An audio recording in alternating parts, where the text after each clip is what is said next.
SD Immanuel siap menyambut setiap kebijakan Kementerian Pendidikan, terutama untuk hal-hal yang baru disampaikan.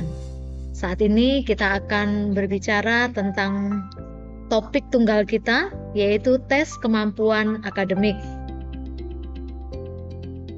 Apa dan siapa TKA itu? TKA merupakan penilaian yang berstandar nasional yang dilaksanakan secara nasional dan bersertifikat nasional. Jadi, sertifikat itu bukan sekolah yang mengeluarkan, melainkan itu dikeluarkan oleh kementerian. TKA wajib dilaksanakan oleh satuan pendidikan. Tidak ada alasan apapun bagi sekolah untuk tidak melaksanakan TKA. TKA tidak wajib diikuti oleh peserta didik. Artinya, anak-anak tidak mengikuti TKA juga tidak apa-apa. Namun, nanti kita akan kenali lebih jauh tentang TKA sebelum orang tua membuat kesepakatan untuk memberikan izin atau tidak memberi izin. TKA dilaksanakan dengan dasar-dasar hukum. Di sini tercantum ada 4 dasar hukum, namun kita akan fokus di 3 nomor. Yang pertama, Peraturan Menteri Pendidikan Dasar dan Menengah Nomor 9 Tahun 2025 tentang tes kemampuan akademik. Yang kedua, Keputusan Menteri Pendidikan Dasar dan Menengah Kemendikdasmen Nomor 95/M/2025 tentang pedoman penyelenggaraan TKA. Dan nomor 4, Perkaban Kemendikdasmen RI nomor 007/H/AN/2025 tentang kerangka asesmen tes kemampuan akademik jenjang SD, MI atau sederajat dan SMP MTS sederajat. Kalau untuk yang nomor 3, ini dasar hukum untuk pelaksanaan TKA di jenjang SMA. Apa yang menjadi tujuan TKA? Yang pertama, memperoleh informasi capaian akademik murid yang terstandar untuk keperluan seleksi akademik.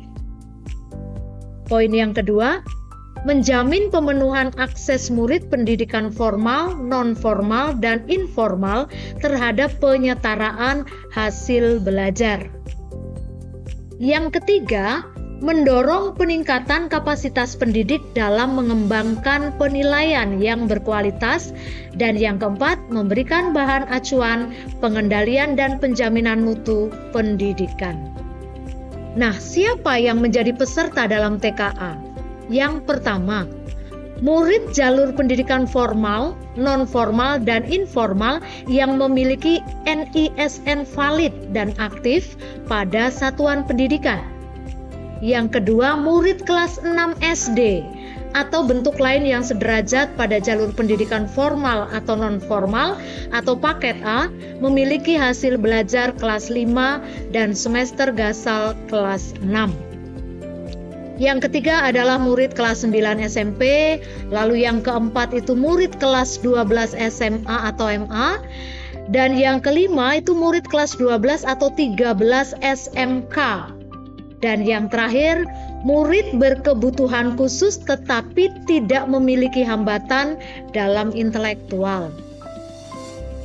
Yang menjadi prinsip pelaksanaan TKA, yang pertama adalah kejujuran, menjunjung tinggi integritas dalam pelaksanaan.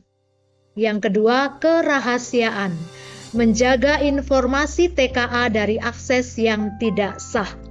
Jadi satu-satunya akses yang sah yang harus kita ikuti adalah akses dari Kemendikdasmen. Yang ketiga, prinsipnya adalah akuntabilitas, memastikan semua proses dapat dipertanggungjawabkan. Artinya pelaksanaan semuanya kita mengikuti acuan dan arahan dari kementerian. Lalu hal-hal penting apa yang perlu kita ketahui tentang TKA? Yang pertama, mengukur capaian akademik pada beberapa mata pelajaran tertentu. Ingat, hanya beberapa mata pelajaran tertentu, bukan semua mata pelajaran.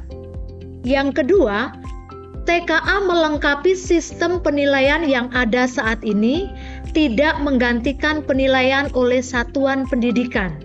Artinya, sistem penilaian yang saat ini sedang berlangsung di satuan pendidikan itu tetap digunakan, karena TKA tidak menggantikannya.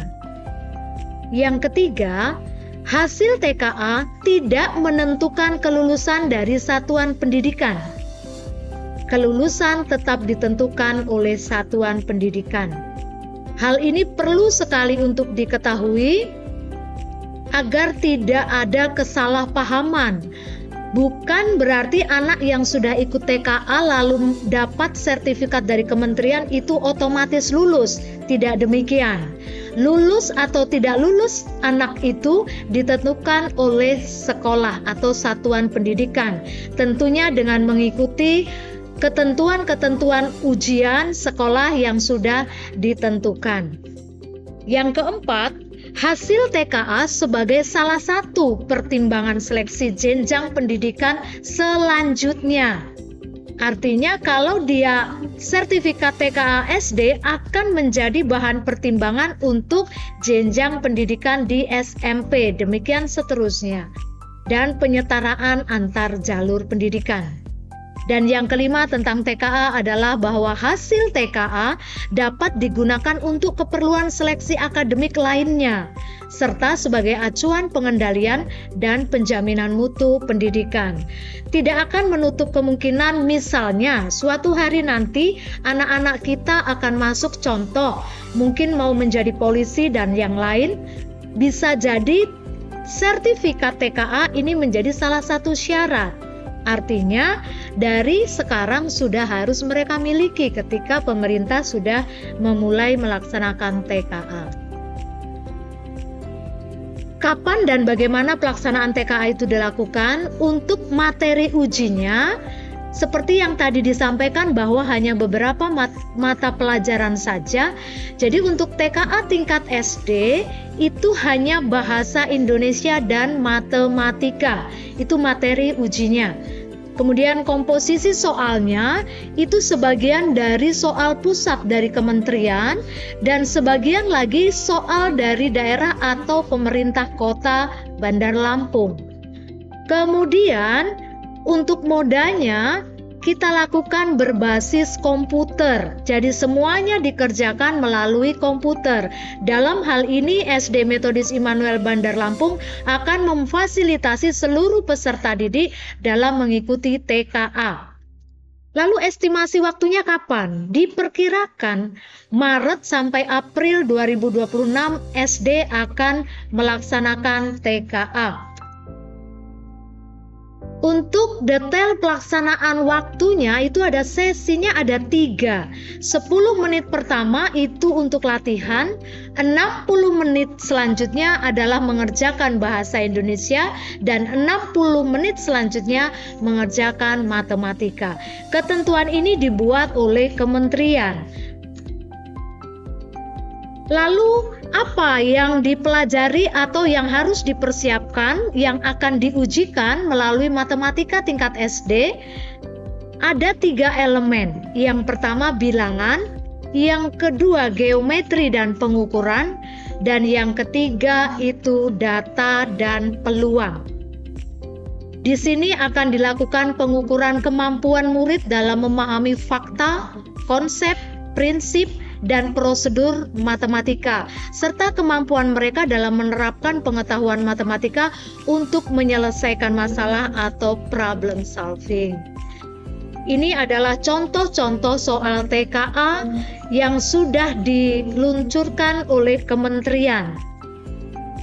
Dan ini bagian dari bahasa Indonesia.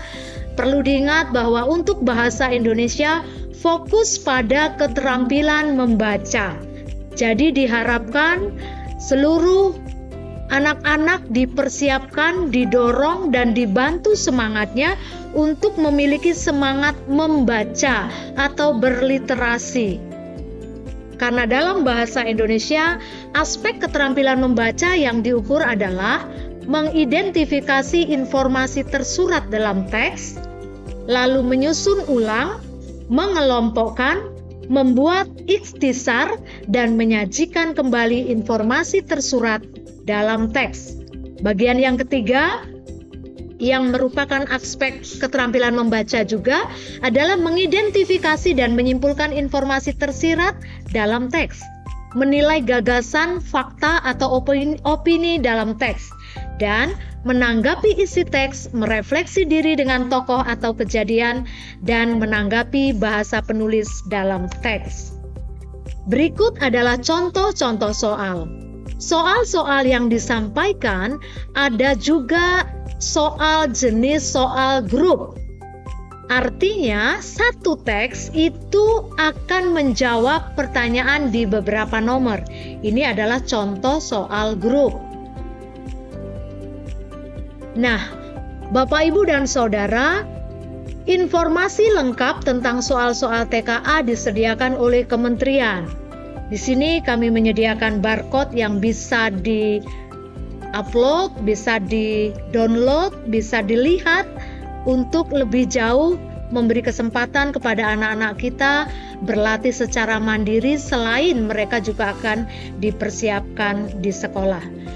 Khusus untuk SD Immanuel Bandar Lampung, setiap hari Jumat akan diambil 2 jam pelajaran untuk membahas soal-soal TKA. Jadi, anak-anak tidak perlu menambah jam pelajarannya, dan untuk hal ini juga tidak dikenakan biaya. Jadi, pelaksanaan dan persiapan TKA gratis. Demikian informasi dari kami. Kami sangat membutuhkan dukungan dari orang tua, wali murid untuk membantu mempersiapkan anak-anaknya.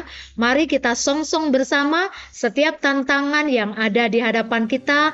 Kita sukseskan kehidupan anak-anak kita, belajar anak-anak kita. Bersama kita bisa. Tuhan memberkati.